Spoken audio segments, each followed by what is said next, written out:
5 entries cost £5 plus 1 standard network rate message. Go to gbnews.com/win. Entries start from just £2. Call 0903 681 3232. Calls cost £2 plus your network access charge, or post your name and number to GB11 PO Box 8690 Derby DE1 9TT. UK only. Entrants must be 18 or over. Lines close at 6 p.m. on the 7th of March. Please check the closing time if listening or watching on demand. Good luck. Mornings don't have to be tiresome, especially if you have the right company. Wake up to news as it happens, opinion and debate, and of course, a little bit of entertainment too. Because when the kettle's on, we're on.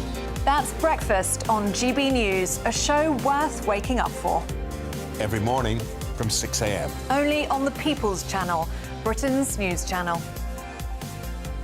We'll spread the news, you spread the word. Join me, Camilla Tominey, for a frank and honest discussion with those in power that cuts through the spin and gets to the heart of the issues shaping our nation. You haven't confirmed that you want to stand as leader, but you haven't ruled it out either. This report basically says that he's not fit to stand trial. Is he indecisive? Incompetent? I deliver the dose of reality Westminster needs. That's the Camilla Tominey Show at 9:30 every Sunday on GB News, the People's Channel, Britain's news channel.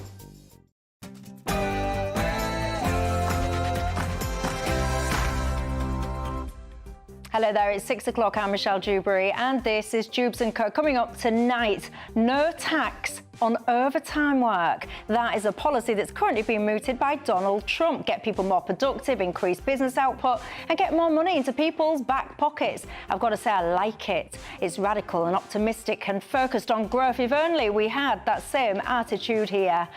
No chance, because that might be what's happening across the pond. But meanwhile, here we've got Rachel Reeves considering slashing ISA limits by as much as 80%. Your thoughts on that? Also, as well, if you've been waiting to see how Reform UK are going to respond to the Donald Trump-Zelensky argument, we've got an update on that today.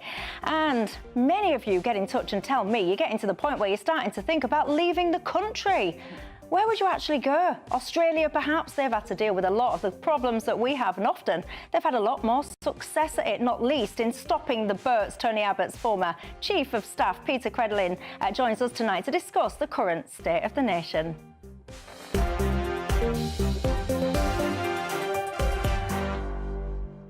We've got all of that and more, and keeping me company tonight, my panel, Kelvin McKenzie, the former editor of The Sun, and Bill Rammell, the former Labour minister. But before we get stuck in, let's give you your 6 o'clock news headlines.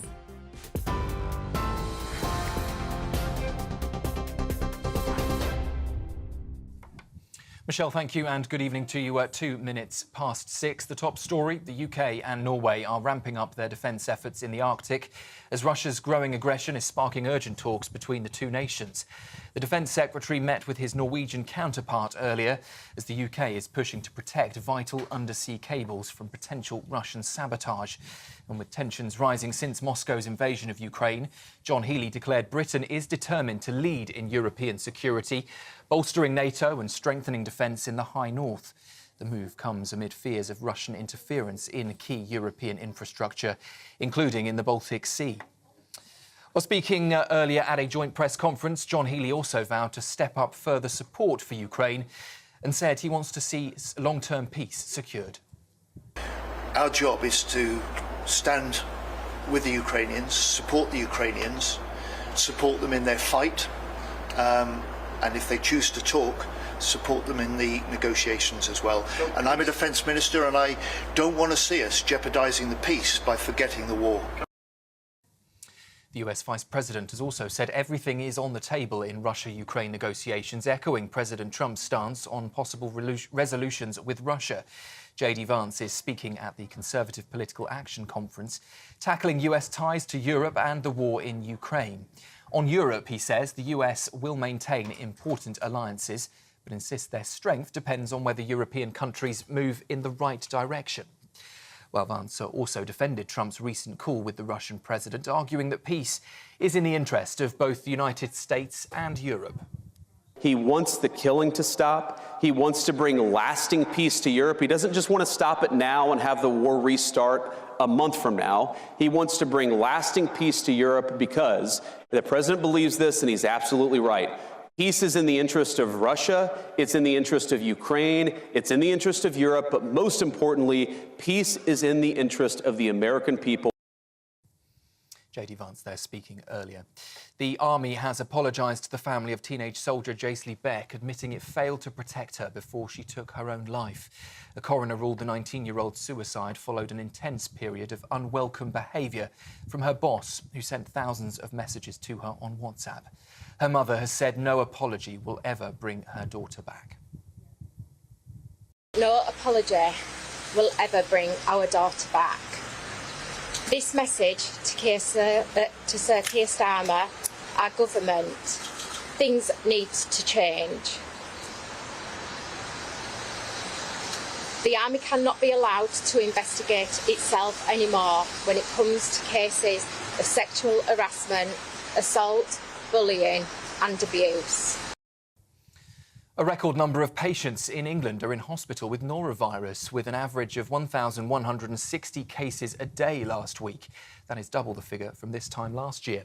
It's the highest level since records began in 2012, with a 22% rise in just a week, putting extra strain on hospitals.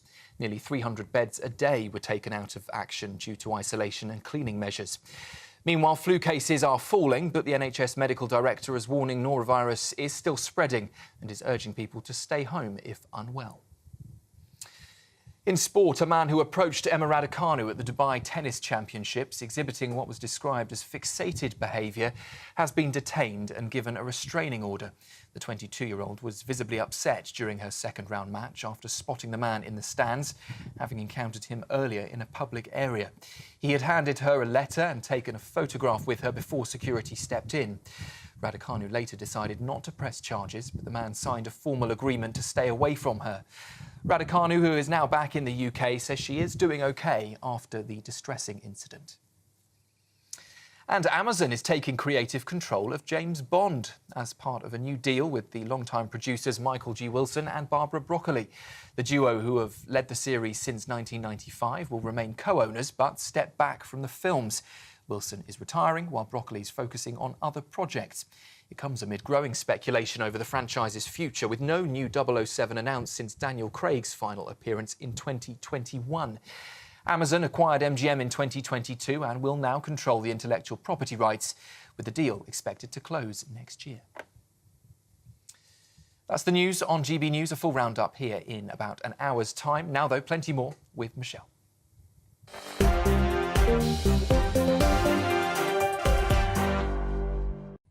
Thank you very much for that. I'm Michelle Dewberry, and this is Dewbs & Co. I like that story there about James Bond. I've got to say, I'm astonished it's actually still James Bond and it hasn't managed to migrate to Jane Bond. I would give it probably about 5 minutes before that happens. Alongside me, I've got Kelvin Mackenzie, the former editor of The Sun, and Bill Rammell, former Labour minister. I think you're both safe, gents. I don't think either of you is going to get the call to be the next James Bond. I think that's true. Don't mean to be rude. But there was a female doctor. Going for the older audience. What, the female Doctor Who? Yeah. I think it's a little bit ridiculous if you're casting a female just so that you can say that you're casting females. But when it comes to the Doctor, was that specified as a male role? Or was it always a neutral Doctor? It's always been a man until Jodie Whittaker. Actually, the woman Doctor, in audience terms, right, did better than the current incumbent. And the whole franchise has now collapsed because of the transgender aspect, the gay kiss and all the rest of it. Brought in by Andrew T. Davis, right? Genius. He's just about killed it. Disney have just said that they're not going to renew the franchise, so that's the end. Having said that, it comes down to the quality of acting, and Jodie Whittaker was absolutely fantastic. OK. And did I see the other day there's going to be a black bisexual or lesbian Jesus?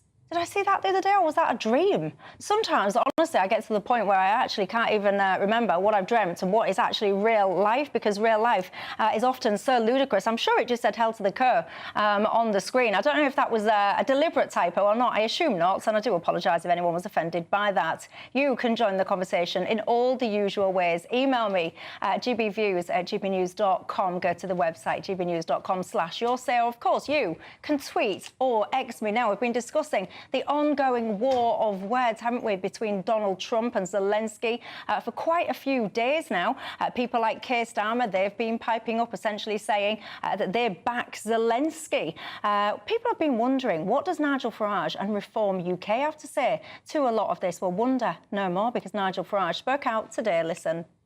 Putin that invaded, it's him that's behaved badly, he's been brought to the table, and now what needs to happen is Ukraine needs to get proper security guarantees, because I think it's fair to say that after the Minsk agreement back in the 1990s, they were let down, they feel sore about that. We've got to put something in place that gives Ukraine security guarantees, and if we do that, and if they're right, and if they hold, then we will get a good and a lasting peace deal, and surely that matters more than absolutely everything.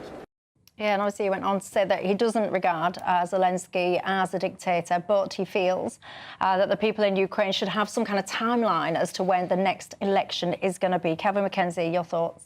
Well, there's a number of things. First of all, I am immensely pleased that Nigel has now said something after he left it 24 hours. And I think in that gap, people began to wonder, well, why is that? After all, he is British. It is European. It is Europe's security. He is the leader of the largest party by polling right now. What he has to say about these issues is massively important. And the problem that I see for reform, and it's brought into stark reality right now, is that there will be a lot of high wire acts like this. Trump will say things. What will reform say? Supposing he says something about Britain, right, which is uncomfortable, we'll say, to the majority of our nation. Where will Nigel, Richard Tice and Mr. Lowe, where will they be on these issues? Now, I am a natural conservative, have been all my life, right? I have been drifting towards reform. There is no doubt about it, OK? I really admire what Nigel has done, right?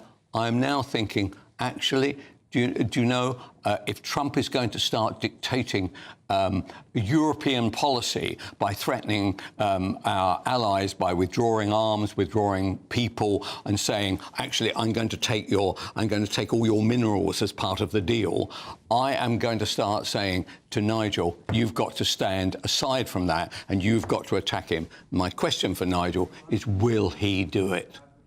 I vaguely remembered, I'm casting my mind back to the general election, and something happened, and I remember you was on the programme at the time. Oh, right.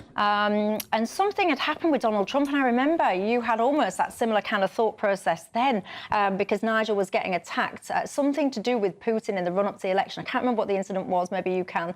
But there was a lot of people at that point in time that were saying, I was close to going to reform, but because of this, I can't remember what it was, someone will remind me at home, I'm sure, that had dissuaded them. And what I find quite interesting now, there's a lot of people that are terrified about Reform UK. I'm looking at you because I think not least the Labour Party are terrified about the rise of reform. And it's become very politically convenient to try and pull levers now with Nigel Farage and Putin. I've noticed people like Ed Davey, who I don't really take that seriously to begin with, I must say, but he's almost coming out, he's been very direct in his language. He's saying about, you know, everyone's against Donald Trump in terms of his opinion with Zelensky, except the Trump bootlickers of reform, he calls them. Well, I'm not frightened of reform, but with increased... I bet you are. No, I'm not, Michelle, but with increased electoral support comes scrutiny, and I think that's what's happening to Nigel Farage and reform. And the bottom line is, in terms of Putin and our attitude towards him, Nigel Farage's views are completely at odds with the majority of the British people, who regard him as a real and present danger. And what Trump said, where he said that Ukraine started this war, was frankly an abomination. And I think Farage did take too long to make his position clear. I also think, I think Keir Starmer, in a very difficult position, has played this really effectively. But what's really striking is the statement that Keir put out is the first time in my adult political lifetime that a British Prime Minister has flatly contradicted the President of the United States, because he had to. And that's how serious this situation is. And what really concerns me is that for 76 years, Under governments of all parties, we've had a unity, and we've had a unity in Europe with the United States against the danger and the threat from the Soviet Union and then Russia, and Trump is unravelling that. What about, because we've discussed this at length over the last few days, and I've been reading and listening and considering what many viewers have said. And there's a lot of viewers, of course, that agree with everything that you said. There is a huge amount of people that share your two perspectives. Then there's another set of viewers that have been getting in touch and saying, well, hold on a second. This has become, to quote Donald Trump, some form of gravy train. Billions and billions and billions of pounds have been poured into this conflict with very little scrutiny as to what has actually happened. There has been very little / zero, really, attempt to try and stop this and bring this war to a conclusion.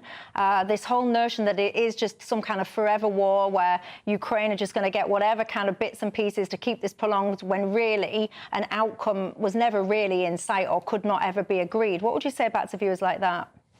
Well, I'd first of all start off with the fact that this war has actually been going on since, I think, 2014, when they simply marched into Crimea and stole an entire part of... People are scared of Putin. Putin throws his friends out of the window. You don't think do you think Donald Trump's scared of Putin? Well, if I look at his negotiation, he said the art of the deal. I've never seen a deal unravel as quickly as this. He says he's the big tough guy. I can do this. I can do that. What he's basically said is, "What do you want? Oh, yeah, we'll do that. Oh yes, and we'll do that, and we'll do the rest of it." Now, he may be right in one respect, is that Putin will be better if we accommodate him. Actually, every time anybody has tried to accommodate, I think Putin's been now running his country for 24 years. Any time that they've tried to accommodate him, actually, he's always been deceitful. He's a liar. He's the guy that said, we're not going into Ukraine. It's a Western conspiracy. It's this, it's that. He's an absolute liar. He's also doesn't care about his people. I saw a number from Lammy just before, I think just into the new year, I think, or just before Christmas, in which it said that 45,000 Soviet troops had died or been injured in 1 month. Right? They don't allow the numbers of injured or dead to be reported. Why? Because they fear that there will be a backlash against it. The man is not to be trusted, and so why does Trump trust him? Now everybody goes around saying, well, he's got the goat pictures on him, right? I don't believe that. I just think that what Trump appears to be saying is, you have got the power, Putin. There's nothing much I can do for you. He's being played by Putin, and I think that's the real risk. And I tell you what, as a Foreign Office Minister, I negotiated with Russia. It is the most bullying, unpleasant regime that I've negotiated with anywhere in the world. It's a gangster regime. And for Trump to give credence to what Putin is saying and to parrot his lines about Ukraine, I think is extremely worrying. Yeah, but I've got to say, because I know I can hear you at home, many of you will be getting in touch saying the flip side of all of this is if you want a war to essentially end, you do actually need to talk to both sides of the conflict. It's not going to get anywhere. Exactly, Michelle, but that's not what Trump's doing. You know, he's pushed Ukraine to one side and he's sitting down directly with Putin. That's not the way you resolve a conflict like this. And you know, he's ceded ground immediately, saying to Russia, you can keep the territory that you've invaded. Well, it may be worse than that. It may be worse than that. The Russians may turn around and say, well, not only do we want that, because there's a Russian-speaking lot over there, we want that as well. I think, and that could be us one day. Yeah, absolutely. Don't even think about it. The way that Trump is acting, we could have Russian troops walking down Whitehall one day. Okay, I exaggerate for effect, but I am concerned. I get your concern, and of course I share elements of it. I know many people at home will, but I think this whole notion that Putin is desperately trying to take over the whole of Europe, etc., I think that's a little bit far-fetched, I must say. I also would say, because I know what people at home will be thinking, some of them will be saying that actually this whole conflict started well before 2014. And a lot of people at home will be saying this whole red line issue about NATO expansion into Ukraine, nobody really has ever listened to that. What is your thoughts on all of this? What do you think should happen next? Of course, Keir Starmer, he's going over to Washington next week. What do you think the outcome of that will and should be? Coming up after the break, let's talk attitudes, though, because Rachel Reeves has been speaking out today about some of her thoughts when it comes to taxation going forward. Donald Trump has also been talking out about his ideas when it comes to taxation. I can tell you which persons I prefer. Obviously, it'll be Donald Trump. Let's look at it after the break.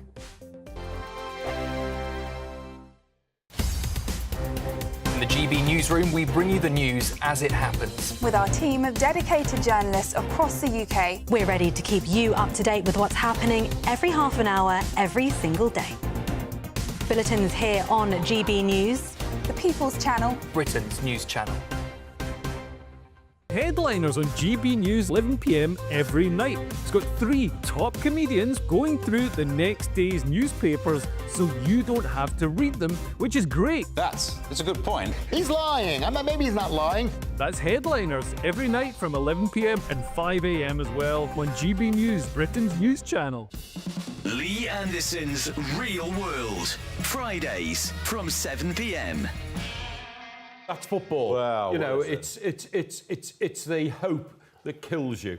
It does. It gives you highs, it gives you lows. I mean, if you're an Everton fan at the moment, you probably had far too many lows. But as you know, I'm a Nottingham Forest fan. Well, you must be having a huge high. But you had one of the greatest footballers ever to grace the game, Mike, and that was Dixie Dean. Yeah, absolutely. William Ralph Dean. Didn't like being called Dixie, but that was his nickname.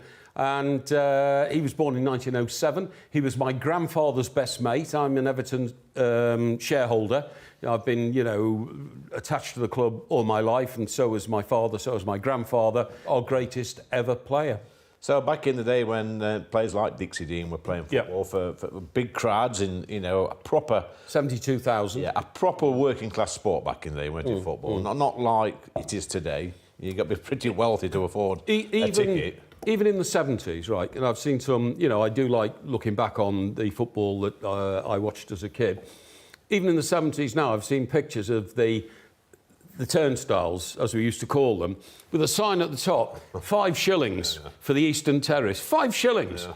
Last time I turned down a ticket to go to a football match was Arsenal, who wanted me to pay £830 for a seat in an executive lounge. And though I could have afforded it, because I've worked all my life like you, I just thought at that point, that's ridiculous. Well, you should have told him you were Keir Starmer's security man. You'd have probably got him for nothing. Yeah, well, that's a good idea. Yeah. But you go back to the the 1930s and 1940s, even the 1960s and 70s. The footballers would walk to the ground and play a game, and then walk back and go for a few beers in the pub. GB News, the People's Channel.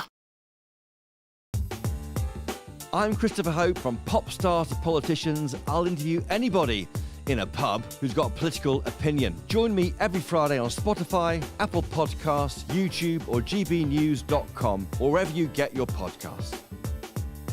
This is GB News, the People's Channel.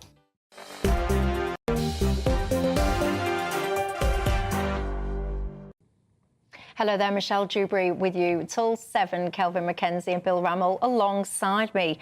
Lots of you getting in touch on this Ukraine situation. Simon said, whatever happens, if we don't stop this war now, imminently, it will be our boys that are on the ground fighting. We discussed that at length a few days ago. I've got to tell you, there wasn't much appetite for that among you at home. Grumpy Grandad says, I reckon Trump is playing Putin. And Scarlett says, keep your friends close and your enemies closer. That is what Donald Trump is doing, Michelle, and it is very wise indeed. Keep your thoughts coming in on that one. But I want to talk to you about what should our attitudes be when it comes to taxation in this country. Donald Trump and Rachel Reeves both speaking about rumours and ideas over the last 24 hours. Let's start with Trump and listen to his attitude. We're going to dramatically cut taxes for families and for workers and for companies, including no tax on tips and hopefully no tax on Social Security and no tax on overtime. And that overtime one is a sleeper because I think a lot of people are going to be spurred on to do a lot of extra work. When they hear that, it's a lot of companies really like it, and a lot of people really like it. I really like it. Meanwhile, let's look at what kind of conversations we're having. Rachel Reeves. It's really important that we support people to save to achieve their aspirations. At the moment, there is a £20,000 limit on what you can put into either cash or equities. But we want to get that balance right. I do want to create more of a culture in the UK of retail investing, like what you have in the United States, to earn better returns for savers and to support the ambition to grow the economy, creating good jobs right across the UK. See, I just find the difference between the Trump administration's approach, the Labour Party's administration approach here, so different. And everyone that watches everyone that watches this programme regularly will know that I am in awe often of the optimism that's on display across the pond, the pessimism on display here. Well, what you've got with Trump is bluster, scattergun, no sense of coherence, no certainty that Congress will buy into. Well, let's look at what he's actually talked about. No income tax on overtime. The cost of it is colossal. The reports I've seen, between 40 billion and hundreds of trillions of dollars, completely unfundable. It's also not the case. It will massively distort the labour market. Not every job is suitable for overtime. Not everyone wants to do or can as a Labour person, you're summing me up. Pessimism. Why don't you look at an idea like that and go, do you know what? Because it won't work, those kind of Michelle. radical process thoughts are what we need to have. You was chuntering in the background. What are you saying? Well, the American economy is 27 trillion, right? And we're basically a couple of trillion. So, you know, they're 10 times the size of it. They can mop up a tax break. And if he wants to do it, fine. There are things against it. The idea that, I mean, the rather clever workers in our country, if they were at it, they would all be trying to create overtime all day and all night. So what's wrong with that? What's wrong with people wanting to work more? No, I'm saying not doing their job, but trying to push it onwards. Look, the American economy is big enough to soak it up. Mind you, he is giving away, you know, as his boast, he's giving away $6 trillion in tax breaks. I mean, this is a massive push. You know, what he may be trying to do is trying to devalue the dollar, right, which would be probably a clever thing for his exporters. But look, what I really object to, it's up to him what he does with this country. What I really object to is the idea that Reeves is thinking of reducing the 20,000 annual down to $4,000. The reason she's doing it, it's got nothing to do. Right, and the reason why people like Fidelity and Admiral are trying to do it is because they make more money out of ISA equities than they do out of having a cash wrapper. And the idea that you don't pay, it's a fantastic thing. I haven't got a ISA cash, right? Some of my relatives have. And, of course, you get it tax-free. Now, if they're going to reduce the 20 grand down to 4 grand, which is the idea, then, of course, then the tax man is not going to be seeing enough money going out. I think, Bill, because we chatted earlier, that you don't believe this will ever happen. No, I don't. And, look, nothing has been decided. And, yes, city financiers... Well, that sounded like it, though, didn't it? ...for a simplification. And there are arguments for it to get more into genuine investment rather than savings. However, there is a very easy way that this can be spun as disproportionately hitting the elderly. And after the experience of the winter fuel allowance, the government needs that like a bloody nose. And I think wiser councils will prevail, and this is not a change that will go through. But you know, this is serious government. It's actually looking at what works, as opposed to the scattergun approach in the States. But I also agree with you, Michelle. I think the government did get it wrong initially by being too downbeat on the economy, and that impacted to some extent on growth. But we've now got a whole host of critics in the media, in the press, in business, who are dragging the economy down as well, with a constant stream of negativity. Oh, come off it. Right, come on. You can't, like, for example, inflation's just gone up, as you'll all know, it's just gone up to about 3%. What do you want us in the media to do then? Just sit here and start high-fiving at ourselves, just going, oh, isn't it great that inflation's going up again? No, but you highlight the serious analysts who actually said that most of that was factored in, and it's not a serious stumbling block. I mean, look, you know, there are genuine criticisms that can be made of the government, but there is within the media an overwhelming push to be overly highly negative, and I think the media has a responsibility for pulling the I've heard it all. country down I've heard as it well. all now. So the people, all these layoffs and stuff like that we're hearing companies do, all of these companies that are struggling. I've heard it all now. It's not the fault of the policies that Labour are enacting in their budget. I mean, you've got to give them credit where it's due. I think she was at a film studio today announcing, was it a 40% cut in business rates for film studios? Yeah. Is that, I mean, is that the priority? Yeah, but it's a good thing. It's a good thing. The cultural industries are one of our biggest growth generators in this country. But what about the people that own the bars, the restaurants, those kind of people that are closing left, right and and look, the centre? International Monetary Fund has upgraded our growth forecast and say we'll be the biggest growing economy in Europe. Let's have a bit of balance in this to push some of the positives. I think why we have a collapse in productivity and an increase in inflation, we are in a serious place. I am in favour of being optimistic. It's difficult under Starmer. Well, there you go. Are you optimistic? I know many of you get in touch with me and say, do you know what, Michelle, I'm going to jack it all in, I'm going to leave the country. Where would you go? What about Australia? They've had their challenges there, still got some of them. But I'll tell you what they did get right. Things like turning back the boats. Many of you tell me that that's exactly what we should be doing after the break. Joining the panel, we've got Tony Abbott's former Chief of Staff, Peter Credlin, to discuss.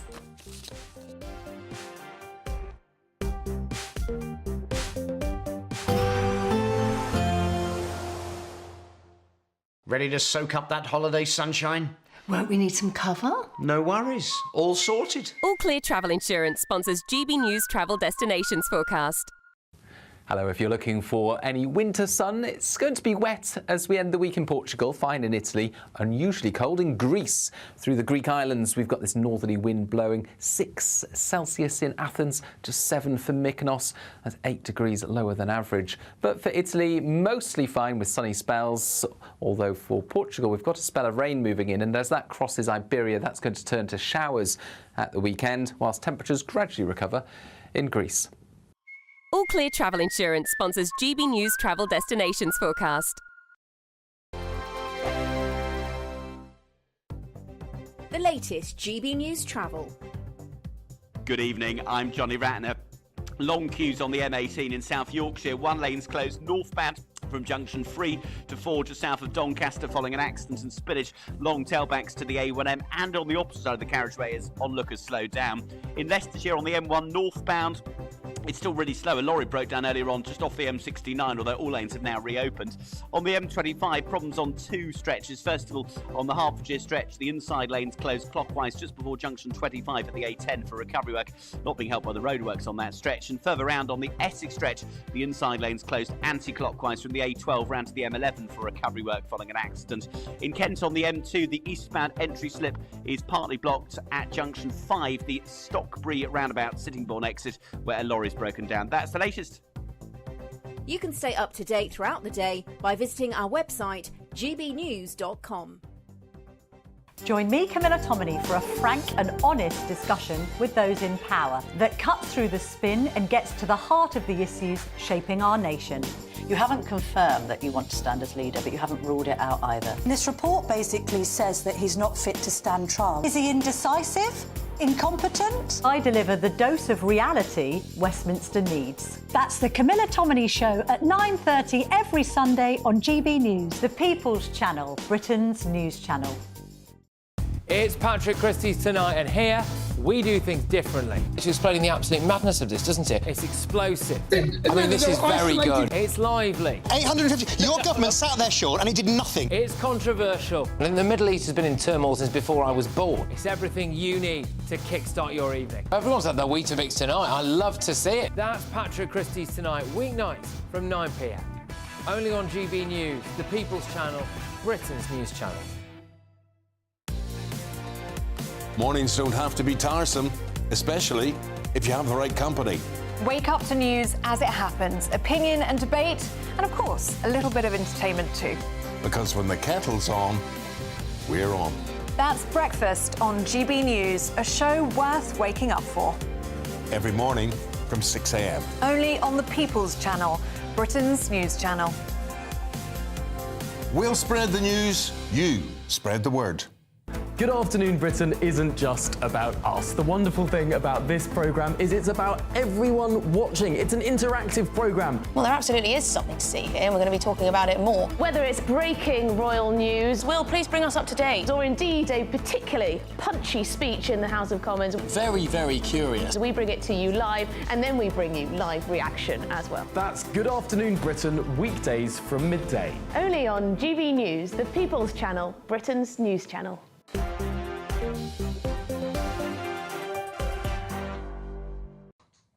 Hello there, Michelle Dewberry, with you till 7 on Dewbs & Co. Alongside me, my panel, Kelvin Mackenzie, the former editor of The Sun, Bill Rammell, former Labour minister, and delighted to join this evening a very special guest. Good evening to you.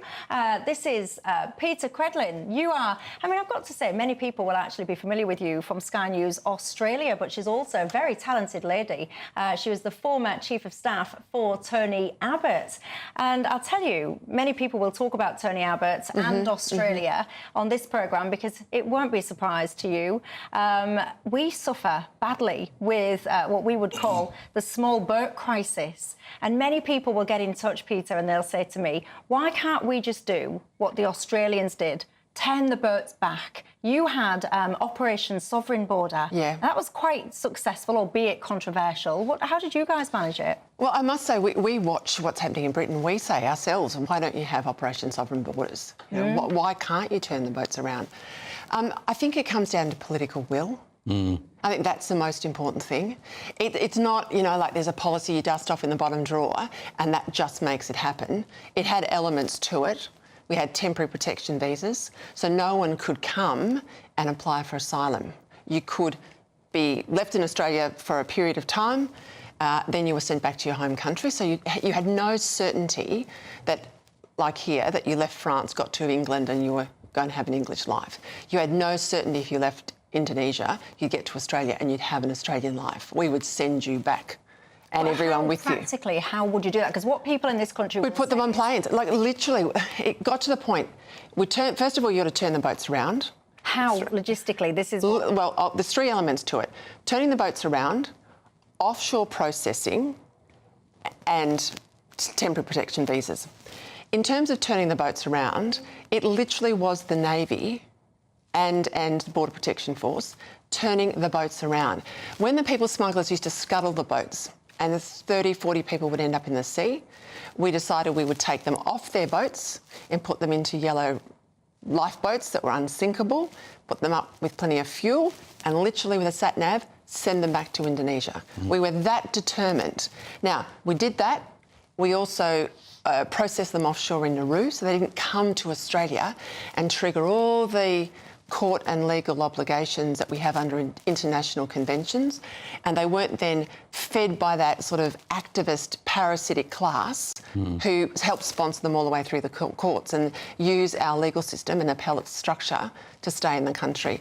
Now, every single time I sat in the, our equivalent of COBRA, National Security Committee, and all the experts sat around the table, all the military chiefs who said, oh, Prime Minister, it's getting tough now. We've done this, we've done this, we've done this, but they're betting him at this, you know, extra element. He would say, well, go back and try harder. I'm not taking no. And it's one of those things, and I think this is why it's stuck in the mind of the public. If you say, at an election, I will stop the boats, you've got nowhere to hide. Politically, right? One boat comes, 4, 5, 10, 15, you haven't stopped the boats, you have failed. So it's a high wire act for a politician to make that sort of commitment before an election, and you've got to deliver. I want to bring both of you in on this. You were kind of nodding in, I assume, some kind of support with what Peter was saying. What do you think about us adopting a similar kind of Well, the thing that really struck me there was, apart from turning the boats back, which would be fantastic, right? We end up falling out with a neighbour. Honestly. And we did. Yeah, right. But the thing I really enjoyed was the idea that they couldn't get into our legal system, which is actually making a fool of us almost every single day. People now are being allowed to stay in the country when they're criminals because the kid doesn't like chicken nuggets. At that moment, Me, if I were in politics, I'd say we'd reach the end of the line. So I hate the idea of lawyers becoming rich anyway. I detest the fact that they are making good money out of this. I see there was a case today where a kid was deemed by the Home Office to be between 23 and 25, turned out to be 16, right? This is what the kid claimed. He had receding hairline, he had face hair, he had this, that and the other. But the worst thing was the Hounslow Council, who fought to make this kid go through the adult courts, right, lost £30,000 in legal bills. Our court system is being clogged up by these people, and if we turn them back, we wouldn't have this. So can I ask a question, Kelvin, because I don't understand.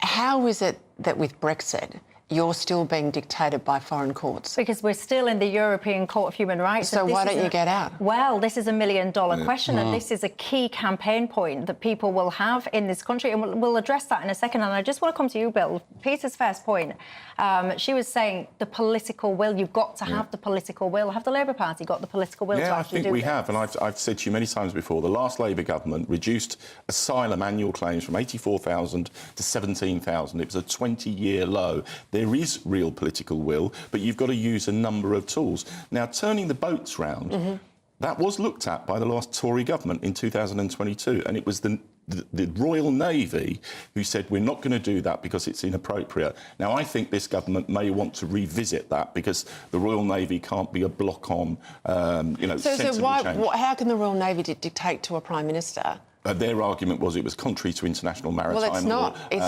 not. And they held sway with Rishi Sunak. But as I say, I think we might want to look at that. But in terms of the ECHR, I support our membership of the ECHR. It protects people, not states. But there are a whole host of countries who are signatories to the ECHR that have guidance in place that stops the kind of excesses that we've seen in our courts. And some of the cases are completely unacceptable. So can I just be frank, right?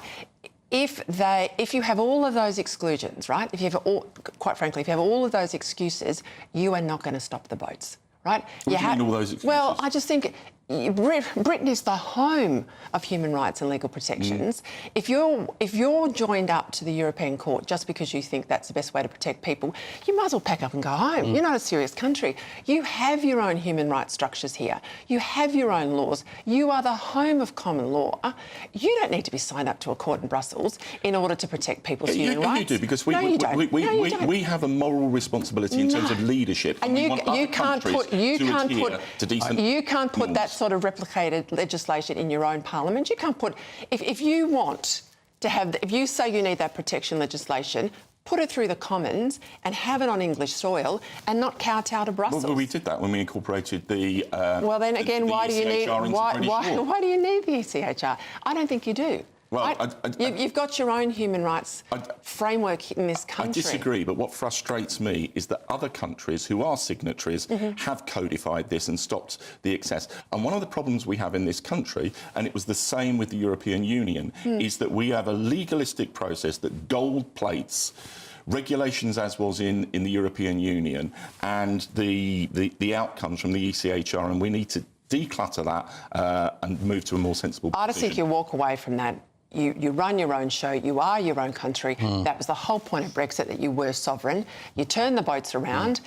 I know you went down the Rwanda path. International organisations are we going to leave? We've left the European Union. We leave the ECHR. Where next? The World Trade Organisation? Stop the world. I want to get off. People will be shouting yes. People at home will be going yes. But if you want to be a serious country, you've got to run your own show. It's interconnected. You know, businesses require people from all across the globe, different inputs to drive economic growth. You cannot do it as an island. Yeah, but you are looking. You can do it. But you're looking at the economy versus look at Israel, immigration. Right? Hated by at least a third of the world, hated by its immediate neighbours, and they just sit there and they fight and they fight. And our problem is we don't want to fight. Two-thirds of Israeli citizens oppose what Netanyahu's doing. Honestly, they've had a great wartime leader. I'm not going to hear any criticism about Israel right now. But the truth about the matter is we don't want to fight. We don't want to fight, and we don't want to have a problem with France, and we don't want to have a problem with this, and we don't want to have a problem with that. And the effect now is catastrophic. There's people living in ordinary villages now which are being outnumbered by the number of migrants that have come from across the world. How can that be we had right? an asylum and immigration system. Do you believe system. that? No. We had an asylum and immigration system that completely had broken down. We got to 1 million net migration. I totally Labour buy that. never said I totally it was buy going to that. turn But this round Labour in 7 are going months. to be as bad as the Tories. And this is where Farage has got a winning run right now. I agree with that, Kelvin. Because nobody on conventional politics, right, was prepared to stand up for the UK. Well, net migration is already heading for 350,000. It is true. Compared to 1 million under the last government. Yeah, I totally agree. We will make progress. Well, why do you think the Tories got slung out? And that would be one of the main reasons. Yeah, and we're reducing it. What do you make to that? I think that first point that was made is such a crucial key one, the political will. Do you think that we have the political will in this country to change things around and move forward in a much better way? We'll continue this conversation after the break.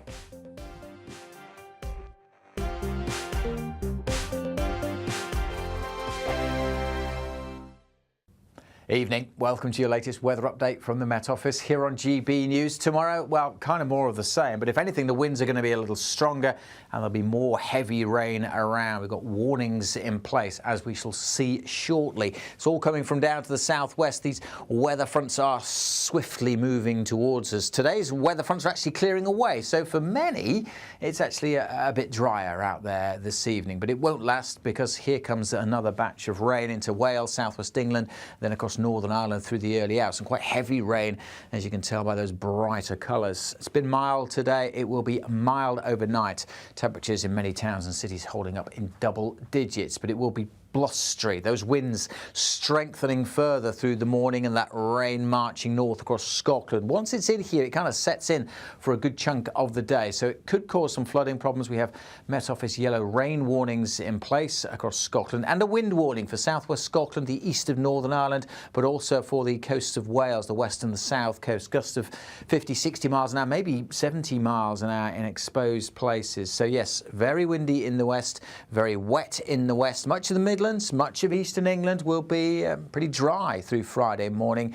In fact, staying dry for most of the day across easternmost counties. But the rain will creep in across the Midlands as it clears from Wales, southwest Scotland, southwest England. Should cheer up a little bit. Some afternoon sunshine is likely, and it will be mild. Temperatures in the teens pretty widely.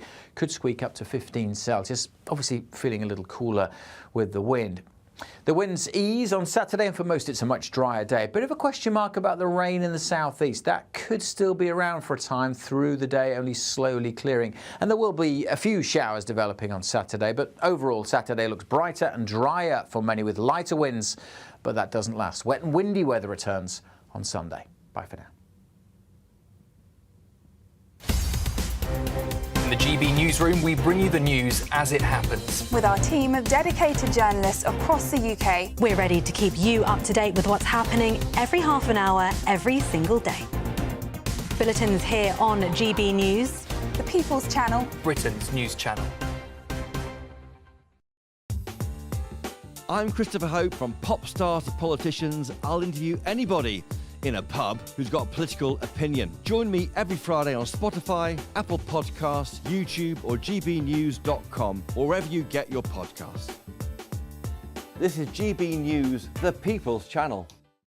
We're proud to be GB News, the People's Channel. And as you know, we always love to hear your views. Now, there's a new way of getting in touch with us at gbnews.com/your say. By commenting, you can be part of a live conversation and join our GB News community. You can even talk to me, Bev Turner, or any of the members of the GB News family.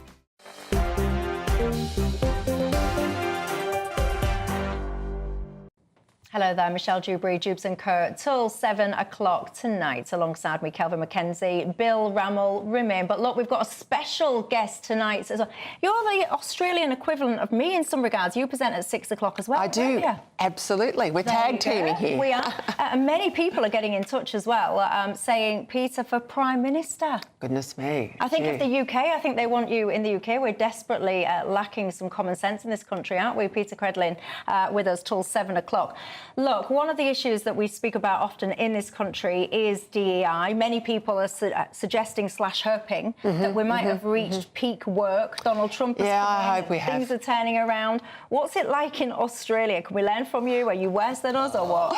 We are worse than you. I mean, the stuff that was going on in Scotland about gender identification and birth certificates, we've had that in place in Australia in some states for 6, 7, 8 years. We are, as I suspect you are, looking at what's happening in the United States and going, hallelujah, about bloody time. The corporates are picking it up. The corporates are running with it. Fortunately, the corporates are taking the DEI agenda out, but it's still very dominant in the Labor Party in Australia, and they're the governing party. Well, Bill, in your party, we've got the likes of Keir Starmer, who reckons that women can have a penis. You've got David Lammy, who reckons that men can grow a cervix.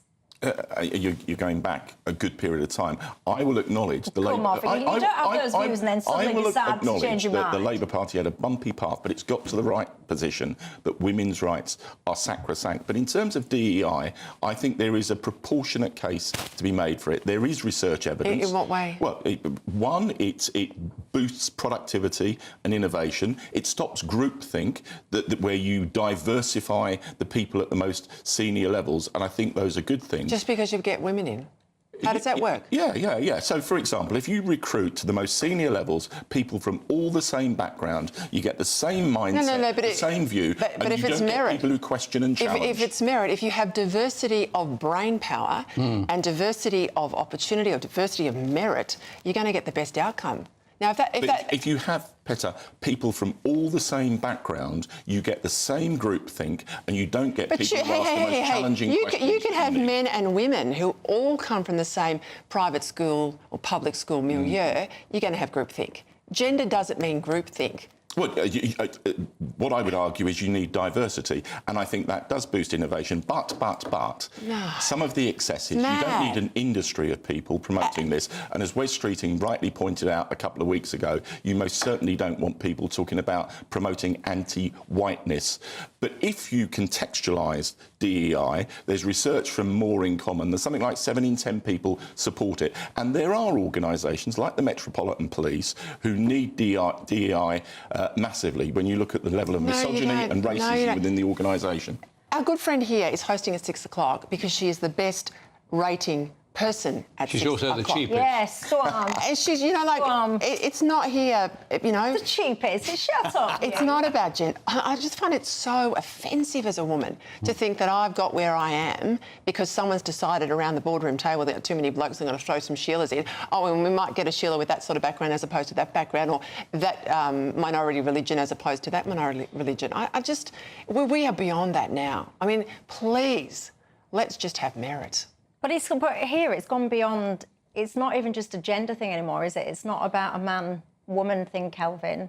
You've got to have all different skin colours. You've got to have different bodily abilities. You've got to have different sexualities. It's all like it is just a bit of a box ticking. And I think if you ask anybody going for a job here, they will tell you afterwards that they were basically given the nod. I'm afraid I was either the wrong age or actually I was the wrong colour. Yeah, right? ageism comes up a And lot. it's illegal. Yeah. You know it's illegal. Yeah, no, and everybody knows. But honestly, well, you try and get a job.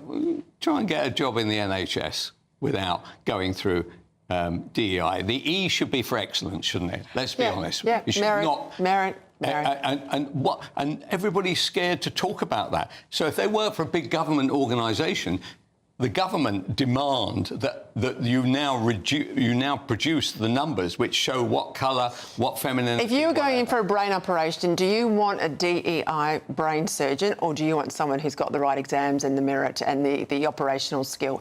I know what I want. Yeah, but I want merit. If the research shows you that a diverse workforce, and particularly a diverse group of people at the most senior level, gets you the best outcomes. Yeah, but we've had this conversation. But you're a diverse country. They're going to come to the top. I knew you were going to ask me that. Because the I asked you last time, you Competitions didn't and know. Markets Authority did a review of all the research of the impact of DEI, and broadly it was positive across the board. Well, if that was the case, and you guys have been down this path for a long time, you would be humming as a country, and you're not. Yeah, we're not either. KPMG have announced today that in the US they have scrapped the whole DEI thing, and they've also scrapped the idea that a certain percentage of their leadership should be broken down either on colour or women or whatever, right? They've scrapped it. Why is it over here, KPMG, big, right? They've continued with it. And why have they continued with it? Because if they didn't, the government would be turning around and say, here's the numbers, where's our numbers? How many Afro-Caribbeans, how many Asians? You can flip that on its head. In the States, they're reining back from it because they're like nodding dogs. They're scared witless by Trump, and that's why they're pulling out. Right, I do agree with that, but isn't that a good thing that at least we have a competition of ideas and policies, which is why I quite like some of the stuff that Trump does. At least he says we're not going to continue going down this road. When you have Labour and also Tory, it seems to me that we are either doing it this way or there is no other way. That is a great thing about Trump and/or Farage. I think you need proportionate, reasonable DEI, and what concerns me is a kind of manufactured industry from people in business and the public sector who make careers very well paid out of promoting this. I don't think you need that. So the doctors. So there's one hospital. It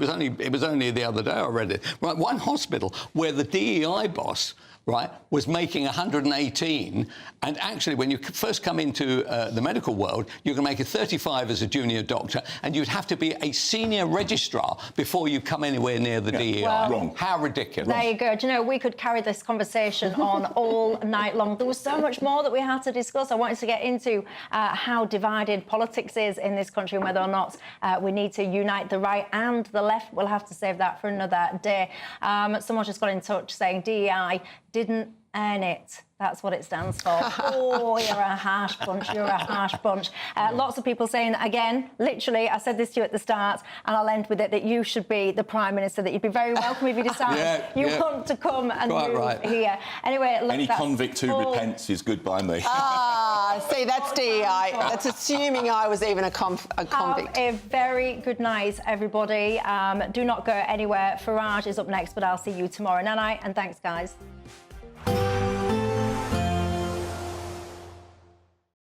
We'll see a cold snap, which will quickly develop into a warm front. Boxed Boiler Repairs, sponsors of weather on GB News. Evening. Welcome to your latest weather update from the Met Office here on GB News. Tomorrow, well, kind of more of the same, but if anything, the winds are going to be a little stronger and there'll be more heavy rain around. We've got warnings in place, as we shall see shortly. It's all coming from down to the southwest. These weather fronts are swiftly moving towards us. Today's weather fronts are actually clearing away, so for many, it's actually a bit drier out there this evening, but it won't last because here comes another batch of rain into Wales, southwest England, then across Northern Ireland through the early hours. Some quite heavy rain, as you can tell by those brighter colours. It's been mild today. It will be mild overnight. Temperatures in many towns and cities holding up in double digits, but it will be blustery. Those winds strengthening further through the morning and that rain marching north across Scotland. Once it's in here, it kind of sets in for a good chunk of the day, so it could cause some flooding problems. We have Met Office yellow rain warnings in place across Scotland and a wind warning for southwest Scotland, the east of Northern Ireland, but also for the coasts of Wales, the west and the south coast. Gusts of 50, 60 miles an hour, maybe 70 miles an hour in exposed places. So yes, very windy in the west, very wet in the west. Much of the Midlands, much of eastern England will be pretty dry through Friday morning. In fact, staying dry for most of the day across easternmost counties. But the rain will creep in across the Midlands as it clears from Wales, southwest Scotland, southwest England. Should cheer up a little bit. Some afternoon sunshine is likely, and it will be mild. Temperatures in the teens pretty widely. Could squeak up to 15 Celsius. Obviously feeling a little cooler with the wind. The winds ease on Saturday, and for most it's a much drier day. A bit of a question mark about the rain in the southeast. That could still be around for a time through the day, only slowly clearing. And there will be a few showers developing on Saturday, but overall Saturday looks brighter and drier for many with lighter winds. But that doesn't last. Wet and windy weather returns on Sunday. Bye for now. A nice bright morning will generate a lovely warm day, right through to the evening. Boxed Solar, sponsors of weather on GB News. The latest GB News travel. Good evening, I'm Johnny Ratner in South Yorkshire on the M18. One lane stays closed northbound from junction 3 to 4 south of Doncaster at the scene of an accident and spillage. West Yorkshire east of Bradford, the A647, the Stanningley bypass is closed eastbound. There's been a serious accident near Dawson's Corner. On the M1 in Leicestershire, yet another accident, this time the inside lane blocked off northbound just after junction 23, the Loughborough turn-off. Long queues on the Essex stretch of the M25, the inside lane's closed anti-clockwise towards junction 28 at the A12 for emergency barrier repairs, and down in West Sussex the A23 is closed northbound just north of Bolney Cross for emergency repair works after a lorry caught fire. That's also causing queues back to Hickstead and back onto the A272, including local routes as you divert. That's the latest.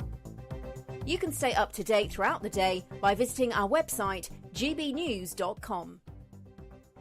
Want to be one of 2 lucky Great British giveaway winners? That's right, you could win one of 2 prize bundles, which includes a brand new iPhone 16, £500 in shopping vouchers to spend in your favourite store, and an incredible £10,000 in tax-free cash to spend however you like. What would you spend that cash on? For another chance to win, text cash to 63232. One entry costs £2 plus 1 standard network rate message, or text bonus to 63232. 5 entries cost £5 plus 1 standard network rate message. Go to gbnews.com/win. Entries start from just £2. Call